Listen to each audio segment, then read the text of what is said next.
Hello everyone, welcome to my channel. तो friends, आज की इस वीडियो में हम लोग अगेन क्वेश्चन को डिस्कस करने वाले हैं और ये क्वेश्चन हमारे पीजीटी एग्ज़ाम के लिए है। और इसके अलावा अगर आप किसी और भी एग्ज़ाम की तैयारी कर रहे हैं सोशियोलॉजी से रिलेटेड, तो उसके लिए भी 100% हेल्पफुल है। तो आप वीडियो को पूरा अंत तक देखिएगा, वीडियो को स्किप बिल्कुल मत करिएगा, क्योंकि बहुत सारे इंपॉर्टेंट क्वेश्चन हैं जो कि हमारे आने वाले एग्जामों में आ सकते हैं। तो आप इनको मिस बिल्कुल मत करिएगा। और चैनल को अभी तक सब्सक्राइब नहीं किया है तो चैनल को सब्सक्राइब कर लीजिए और बेल आइकन प्रेस करना मत भूलिएगा, ताकि जब भी वीडियोज अपलोड हो तो उसका नोटिफिकेशन आपको मिल सके और आप टाइम से वीडियोस को देख सकें। और अगर आप पीजीटी एग्ज़ाम की तैयारी कर रहे हैं तो उसके लिए हमने जो है कल एक वीडियो डाला था, आप उसे जाकर के ज़रूर एक बार देखें कि आपको किस तरीके से तैयारी करनी चाहिए, क्या है पीजीटी मतलब पीजीटी एग्ज़ाम से रिलेटेड सारे इन्फॉर्मेशन उसमें दिया गया है। तो आप उस वीडियो को एक बार ज़रूर जाकर चेक करिए और उसका लिंक भी आपको डिस्क्रिप्शन बॉक्स में मिल जाएगा। और अगर आपको पीजीटी एग्ज़ाम का प्रीवियस ईयर का क्वेश्चन पेपर चाहिए तो उसका भी लिंक आपको डिस्क्रिप्शन बॉक्स में मिल जाएगा। आप वो वीडियो जाकर के देखेंगे तो प्रीवियस ईयर का सारा आपको क्वेश्चन मिल जाएगा। तो चलिए आज का वीडियो स्टार्ट करते हैं। और अगर आपको वीडियो पसंद आए तो वीडियो को लाइक शेयर ज़रूर करिएगा और अपना फीडबैक देना मत भूलिएगा। आपको वीडियो किस तरीके से लगा, कैसा लगा, क्वेश्चन कैसे हैं, तो ये सारी चीज़ें आप ज़रूर बताइएगा। और इससे हमें जो है एक फीडबैक मिल जाता है, तो एक आइडिया लग जाता है कि हाँ किस तरीके के क्वेश्चन लाने चाहिए। तो चलिए आज का क्वेश्चन देखते हैं। हमारा आज का जो पहला क्वेश्चन है, क्वेश्चन नंबर 1, वो है पार्सन्स के अनुसार भूमिकाओं का विवरण क्या कहलाता है। ऑप्शन है निर्धारण, विभाजन, वितरण या फिर इनमें से कोई नहीं। तो पार्सन्स के अनुसार जो भूमिकाओं का वितरण होता है उसे उन्होंने क्या कहा है। तो देखिए इसका राइट आंसर क्या होगा। इसका राइट आंसर होगा ऑप्शन नंबर बी, विभाजन। भूमिकाओं का जो विवरण कहलाता है उसे इन्होंने विभाजन कहा है। नेक्स्ट क्वेश्चन देखते हैं। क्वेश्चन नंबर 2 है, सर्वश्रेष्ठ समाज वह होता है जो व्यक्तियों पर न्यूनतम नियंत्रण रखता है। यह किसका कथन है। Durkheim, Parsons, Comte, Spencer. तो किसका कथन है कि सर्वश्रेष्ठ समाज वह होता है जो कि व्यक्तियों पर कम से कम नियंत्रण रखता है। तो इसका राइट आंसर होगा option number B, Talcott Parsons. Talcott Parsons जो है ये एक अमेरिकी समाजशास्त्री हैं और इन्होंने जो है सामाजिक क्रिया और सामाजिक व्यवस्था का इनका जो सिद्धांत है बहुत ही इंपॉर्टेंट है, इन्होंने दिया था। और इनकी बहुत सारी इंपॉर्टेंट बुक्स भी हैं। The structure of social action उसमें से एक मोस्ट इंपॉर्टेंट बुक है इनकी। आगे देखते हैं अगला क्वेश्चन। अगला क्वेश्चन देखते हैं, क्वेश्चन नंबर 3, किसने संस्था के प्रकारों को गोचर और अगोचर के रूप में विभाजित करने का प्रयास किया है। Kingsley Davis, Talcott Parsons, H M. Johnson, R K. Merton. तो इसमें से किसने जो है संस्था के प्रकारों को गोचर एवं अगोचर के रूप में विभाजित करने का प्रयास किया है। तो इसका राइट आंसर हो जाएगा option number D, R K. Merton, यानी Robert King Merton. R K. Merton जो है ये भी एक अमेरिकी समाजशास्त्री हैं और इन्होंने भी बहुत सारे कॉन्सेप्ट दिए हैं और इनके कॉन्सेप्ट एग्ज़ाम में 100% पूछा जाएगा।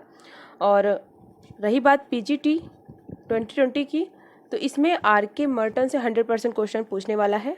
आप जो है इसको नोट कर लीजिए, पूछा जाएगा ज़रूर से ज़रूर आर.के. मर्टन से रिलेटेड क्वेश्चन, चाहे वो इनका प्रकट अप्रकट प्रकार्य हो या फिर संदर्भ समूह का सिद्धांत हो या पूर्वाभासी समाजीकरण हो या मिडिल रेंज थ्योरी हो। तो ये सारे इनके कॉन्सेप्ट हैं जो कि बहुत ज़्यादा पूछे जाते हैं। अगला क्वेश्चन देखते हैं। अगला क्वेश्चन है क्वेश्चन नंबर 4, आर.के. मर्टन के अनुसार अंतर्वस्तु विश्लेषण में निम्न में से क्या शामिल होता है। पहला है एक आयामी वर्गीकरण, दूसरा है प्रतीकों की गणना, तीसरा है अभियान विश्लेषण और चौथा है गुणात्मक विश्लेषण। तो इसका आपको कूट में सही जवाब देना है। तो देखिए जो पहला है एक आयामी वर्गीकरण, तो ये सही है। उसके बाद दूसरा जो है प्रतीकों की गणना, तो ये भी सही है। और तीसरा जो है अभियान विश्लेषण, ये भी सही है। तो जो मर्टन के अनुसार जो अंतर्वस्तु विश्लेषण होता है उसमें एक आयामी वर्गीकरण भी होता है, प्रतीकों की गणना भी होती है और अभियान विश्लेषण होता है। तो इस हिसाब से देखा जाए तो कूट में इसका सही आंसर हो जाएगा 1, 2, 3 किसमें है।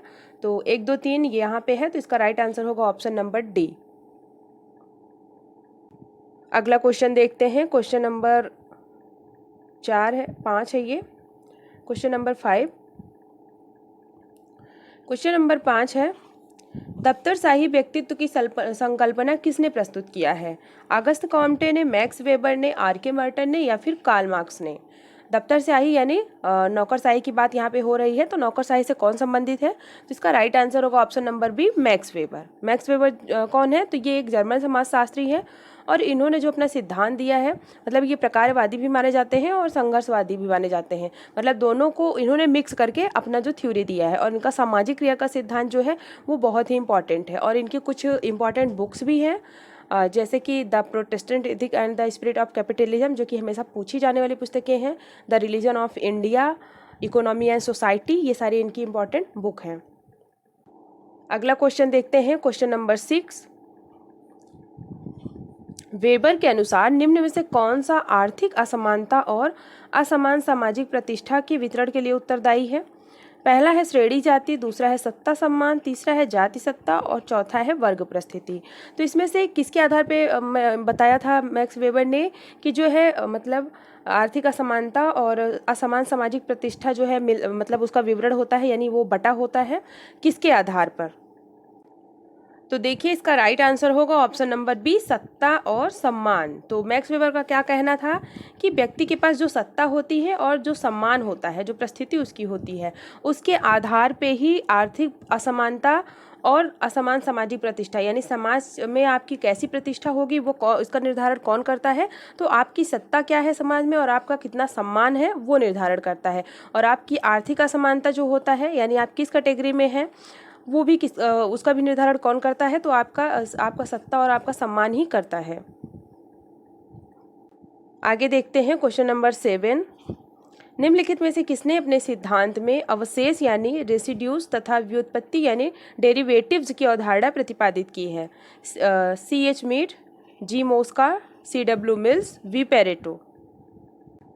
तो देखिए इसका राइट आंसर होगा option number C, V Pareto. इन्होंने जो है अपना जो सिद्धांत दिया था सामाजिक परिवर्तन का, उसमें इन्होंने बताया था, इस बारे में इन्होंने बात की थी, जिसमें उन्होंने अवशेष यानी जो रेसिड्यूज होते हैं, इसको इन्होंने विशिष्ट चालक या अवशेष बोला है, विशिष्ट चालक या अवशिष्ट चालक इन्होंने इसे बताया है कि ये विशेष प्रकार की प्रेरणाएं होती हैं। क्या होती हैं? तो ये एक तरह की प्रेरणाएं होती हैं और ये स्थिर होती हैं और मानव व्यवहार को नियंत्रित और संचालित करने में इनका ज़्यादा योगदान होता है। और इनका ये भी कहना था कि विशिष्ट चालक जो होते हैं ये ना तो मूल प्रवृत्ति होती है और ना भावना होती है, इसीलिए जो है ये नियंत्रित करने में अपना ज़्यादा योगदान देती है। और जो डेरिवेटिव्स वो इन्होंने बताया था, व्युत्पत्ति जो इन्होंने बताया था, जिसे इन्होंने भ्रांत तर्क भी बोला है,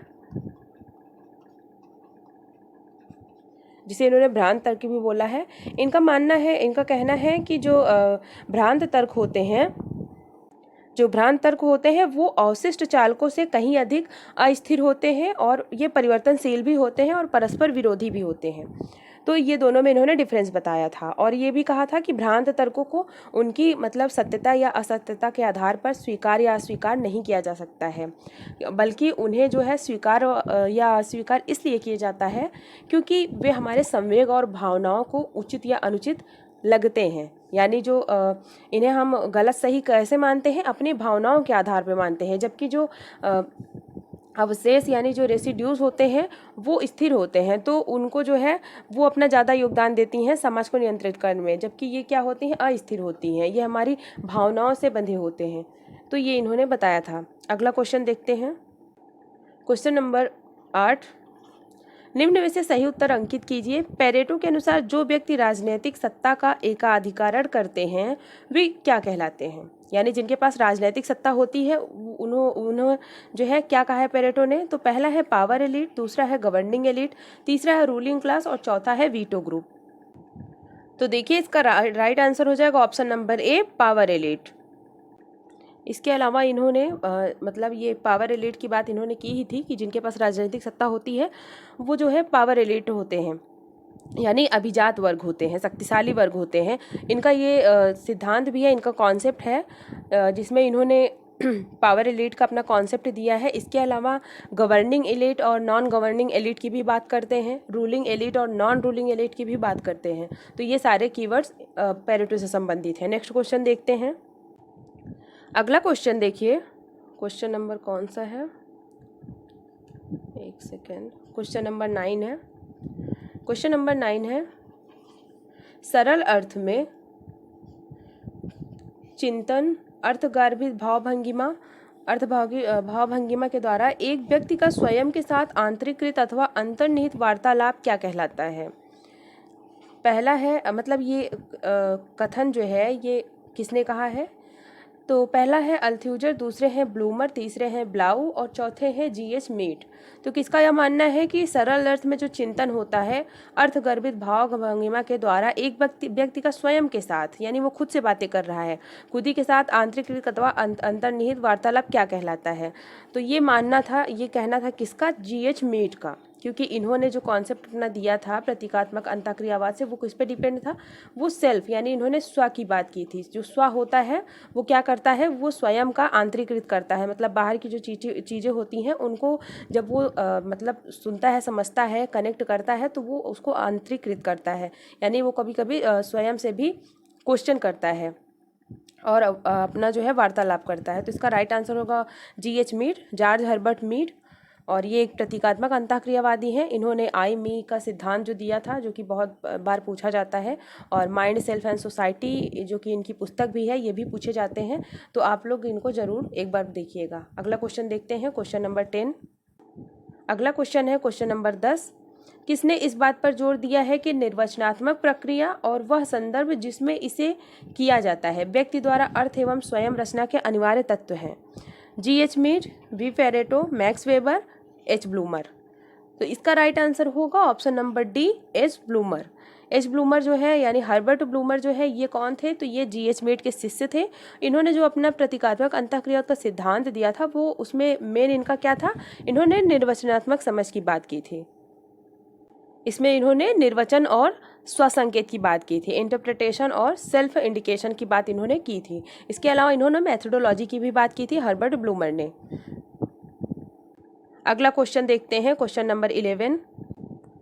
क्वेश्चन नंबर 11 है, इरविंग गॉफमैन ने अपने कार्यों में निम्नलिखित में से किन अवधारणाओं का प्रयोग किया है? तो ये भी क्या है? ये भी एक अंतःक्रियावादी है, इरविंग गॉफमैन।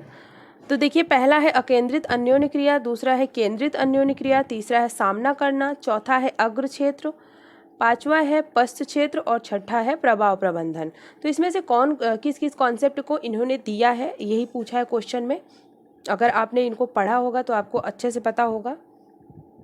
तो देखते हैं, पहला जो है अकेंद्रित अन्योन्य क्रिया, ये भी इन्होंने दिया है। दूसरा केंद्रित अन्योन्य क्रिया, ये भी दिया है।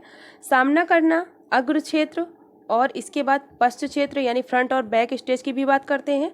प्रभाव प्रबंधन, ये भी इसकी भी बात करते हैं। तो सारे ही कॉन्सेप्ट किसके हैं? गॉफमैन के हैं। तो इसलिए इसका राइट आंसर हो जाएगा ऑप्शन नंबर बी। अगला क्वेश्चन देखते हैं, क्वेश्चन नंबर 12। मार्क्स का छोटे पूंजीपतियों के प्रति सोच है कि वे डैश हैं।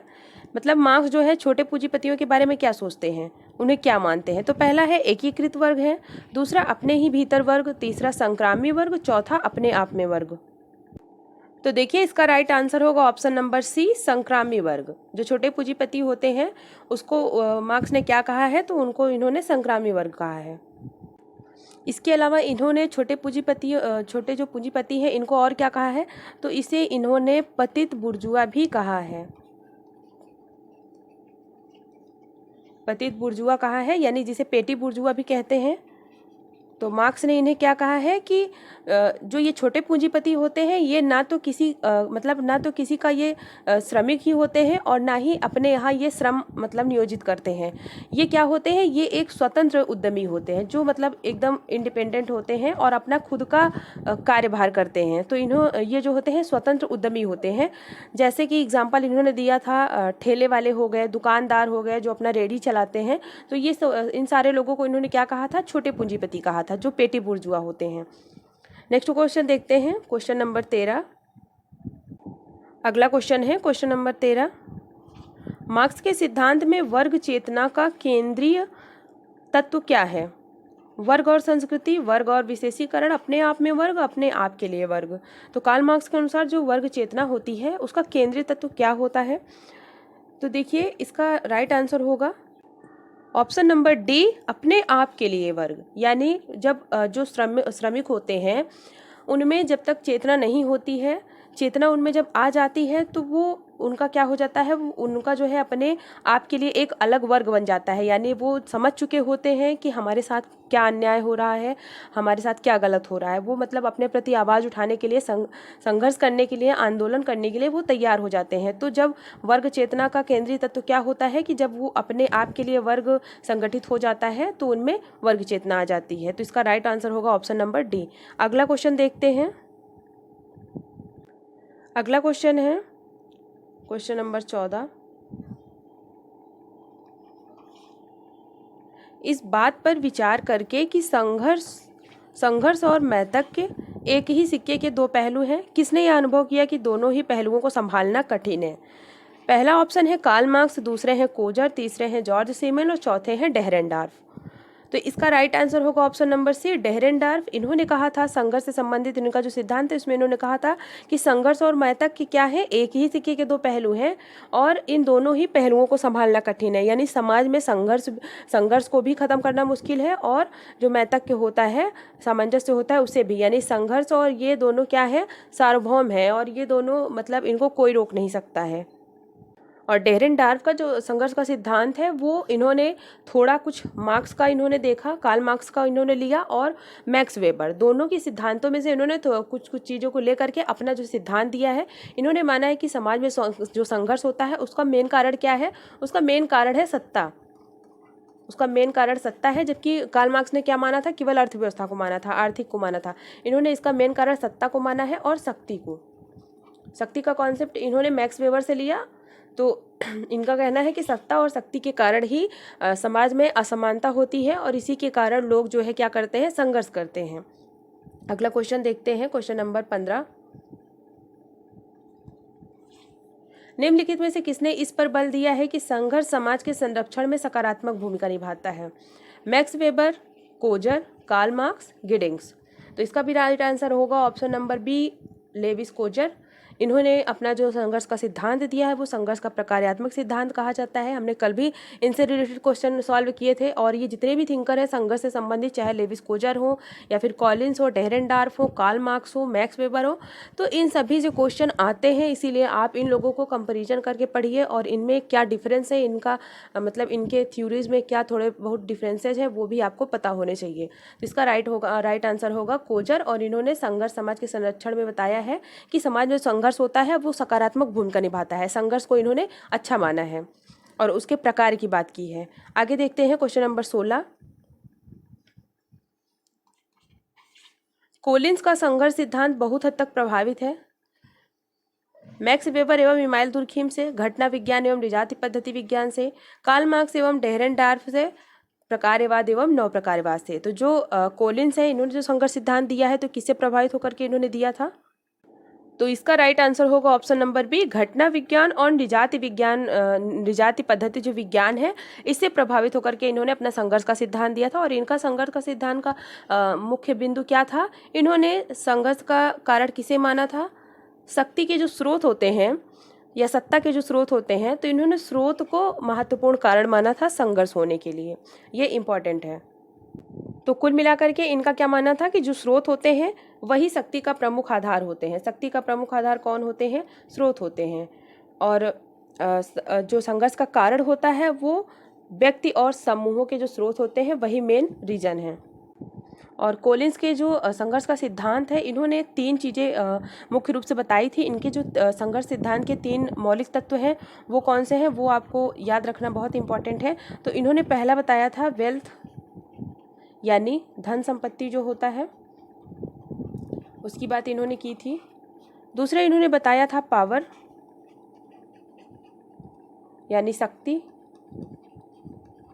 और तीसरा इन्होंने बताया था प्रेस्टीज, यानी प्रतिष्ठा।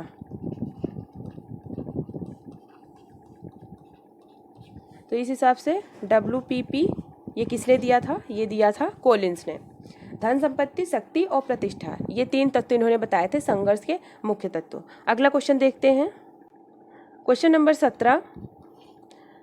निम्नलिखित विचारकों में से किसने विचार किया कि सामाजिक संबंधों में संघर्ष हो सकता है क्योंकि पारस्परिक क्रिया की स्थिति में लोगों द्वारा हिंसात्मक बल प्रयोग का हमेशा उपयोग किया जा सकता है? कॉलिंस, सीमेल, डेहरेनडार्फ या फिर कोजर। तो इसका भी राइट आंसर होगा ऑप्शन नंबर ए, कॉलिंस। इन्होंने माना था कि सामाजिक संबंधों में संघर्ष जो है वो हमेशा हो सकता है, क्योंकि समाज में लोग जो है हिंसात्मक बल का ज़्यादा प्रयोग करते हैं और इसी वजह से संघर्ष होता है। अगला क्वेश्चन देखते हैं, क्वेश्चन नंबर 18। सूर्य के अनुसार वेबर ने निम्न में से किसके बारे में नहीं कहा है? पहला है एक कर्ता का अभिप्राय कैसे निर्मित होता है। दूसरा ऑप्शन है वे स्वयं और अन्य के बीच के अनूठे और बुनियादी संबंधों को पहचान करने का प्रयास नहीं करते हैं। तीसरा है ए और बी दोनों। चौथा है उपर्युक्त में से कोई नहीं। तो इसका राइट आंसर होगा ऑप्शन नंबर सी, ए और बी दोनों। एक कर्ता का अभिप्राय कैसे निर्मित होता है, इसके बारे में अल्फ्रेड जो सूर्य हैं इन्होंने कुछ नहीं कहा था। वे स्वयं और अन्य के बीच के अनूठे और बुनियादी संबंधों को पहचान करने का प्रयास नहीं करते हैं, इसके संबंध में भी इन्होंने नहीं कहा था ये शब्द। तो इसका राइट आंसर होगा ए और बी दोनों। और रही बात अल्फ्रेड सूर्य की, तो ये जो है ये भी एक जर्मन अमेरिकी समाजशास्त्री हैं और इन्होंने इनका जो सिद्धांत है वो है फेनोमेनोलॉजी, प्रघटना शास्त्र से ये संबंधित है और उसके जो है संस्थापक भी माने जाते हैं।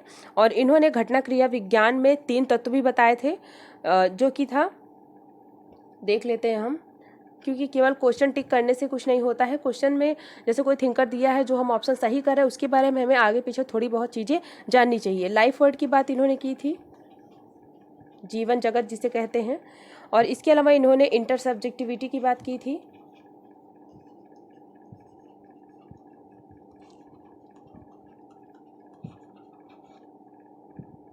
और तीसरा इन्होंने बात किया था नेचुरल एटीट्यूड का।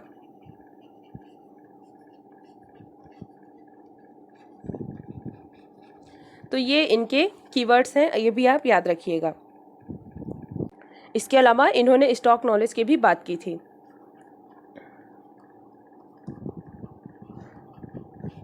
बहुत लोग गारफिंकल और सूर्य में कंफ्यूज भी हो जाते हैं, तो आप इनको कंपैरिजन करके पढ़िए तो कंफ्यूज नहीं होंगे। आगे देखते हैं, क्वेश्चन नंबर 19। समाजशास्त्र के अंतर्गत उस सैद्धांतिक और विशेषीकृत दृष्टिकोण की शुरुआत किसने की है जो यथार्थ बोध के निर्माण में लागू सामाजिक सक्षमता और प्रणालियों को स्पष्ट करता है? पहले हैं एर्विंग गॉफमैन, दूसरे हैं एच गारफिंकल, तीसरे हैं गिडिंस और चौथे हैं लकमैन। तो इसका राइट आंसर होगा ऑप्शन नंबर बी, गारफिंकल। इन्होंने जो है समाजशास्त्र के अंतर्गत कौन से दृष्टिकोण की शुरुआत की थी? सैद्धांतिक और विशेषीकृत दृष्टिकोण की शुरुआत की थी, और इन्होंने उसमें क्या बताया था कि यथार्थ बोध के निर्माण में, यानी जो सत्य का निर्माण करता है और सामाजिक सक्षमता और प्रणालियों को स्पष्ट करता है, किसके द्वारा? यथार्थ के द्वारा। और जो ये हेराल्ड गारफिंकल हैं, ये भी एक अमेरिकी समाजशास्त्री हैं और इनका जो सिद्धांत है वो है एथनोमेथोडोलॉजी। तो ये किससे संबंधित है? ये संबंधित है एथनोमेथोडोलॉजी से।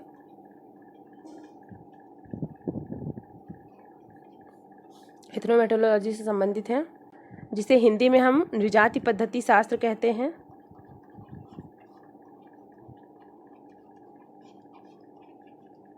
और ये सारे प्रतीकात्मक अंतःक्रियावाद के अंतर्गत आते हैं, लेकिन सभी में थोड़ा बहुत डिफरेंस है। और इनका जो सिद्धांत है वो ना तो सूक्ष्म माना जाता है ना ही वृहद माना जाता है, बल्कि इन्होंने एक बीच का अपना जो है रखा है, लेकिन ये सूक्ष्म के थोड़ा ज़्यादा नज़दीक हैं।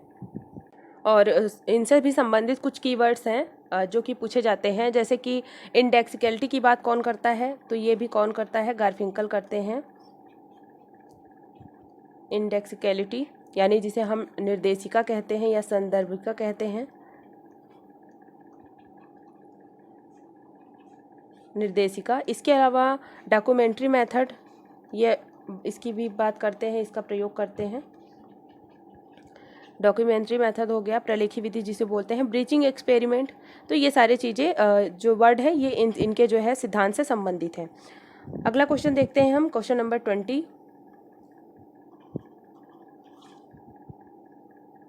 निम्नलिखित में से कौन सी बात पीटर बर्जर और टी लकमैन के ज्ञान को रेखांकित करने के लिए सही नहीं है? पहला है वे ज्ञान की विधि मान्यता से असंबद्ध है। दूसरा है वे ज्ञान की विधि मान्यता से काफ़ी चिंतित हैं। तीसरा है वे उस प्रक्रिया से संबंधित है जिसके माध्यम से किसी व्यक्ति के ज्ञान को वास्तविक रूप में समझा जाता है। चौथा ऑप्शन है उन्होंने सामाजिक तथ्यों पर नहीं अपितु मानव के समव्यवहार से सामाजिक आशय के सृजन पर बल दिया है। तो देखते हैं, तो देखिए इसका राइट आंसर होगा ऑप्शन नंबर बी, विज्ञान की विधि मान्यता से काफ़ी चिंतित है। ये जो लाइन है ये गलत है। पीटर बर्जर और टी लेकमैन के ज्ञान को ये जो है रेखांकित नहीं करता है, तो इसलिए इसका राइट आंसर होगा ऑप्शन नंबर बी। तो पीटर बर्जर जो है इनका मुख्य उद्देश्य क्या था? तो पीटर बर्जर का मुख्य उद्देश्य था मानवीय स्वायत्तता और दमनात्मक जो शक्तियाँ होती हैं उनके बीच में सामंजस्य स्थापित करना, यही इनका मुख्य उद्देश्य था इनके सिद्धांत का।